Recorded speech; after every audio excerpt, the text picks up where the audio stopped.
ಕರ್ನಾಟಕದ ಒಂದು ಚಿಕ್ಕ ನಗರ ಆದರೆ ವಿಶ್ವದ ಗಮನ ಸೆಳೆದಿದೆ ಕಲೆ. ಅದೇ ನಮ್ಮ ಬೀದರ್ ಬಿದ್ರಿ ಕಲೆ.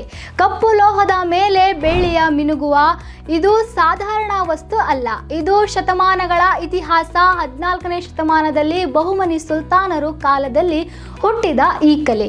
ಪರ್ಷಿಯಾದಿಂದ ಬಂದ ಕಲಾವಿದರು ಇಲ್ಲಿನ ಕಲಾವಿದರ ಜೊತೆಗೆ ಸೇರಿ ಒಂದು ಮಾಯ ಸೃಷ್ಟಿಸಿದ್ದರು. ಆ ಕಲೆ ಹೇಗಿದೆ ಗೊತ್ತಾ? ಜೀಕಾ ಪ್ಲಸ್ ತಾಮ್ರ ಮಿಶ್ರಲೋಹ, ಅದಕ್ಕೆ ಸುಂದರ ಕೆತ್ತನೆ, ಬೆಳ್ಳಿಯ ತಂತಿ ಅಳವಡಿಕೆ, ಕೊನೆಗೆ ಬೀದರ್ ಕೋಟೆಯ ವಿಶೇಷ ಮಣ್ಣು. ಸೂರ್ಯನ ಬೆಳಕು ನೋಡದ ಮಣ್ಣು ಕಪ್ಪು ಬಣ್ಣದಿಂದ ಕೂಡಿದೆ.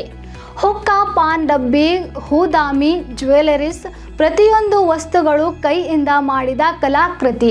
ಕಪ್ಪು ಪ್ಲಸ್ ಬೆಳ್ಳಿ ಈ ಕಾಂಬಿನೇಷನ್ ನೋಡಿದರೆ ಕಣ್ಣೇ ತಿರುಗುತ್ತವೆ. 2026ರಲ್ಲಿ GI ಟ್ಯಾಗ್ ಕೂಡ ಪಡೆದಿದೆ. ಆದರೆ ಇವತ್ತು ಈ ಕಲೆ ಉಳಿಸುವುದಕ್ಕಾಗಿ ಹೋರಾಟ ನಡೆಯುತ್ತಿದೆ.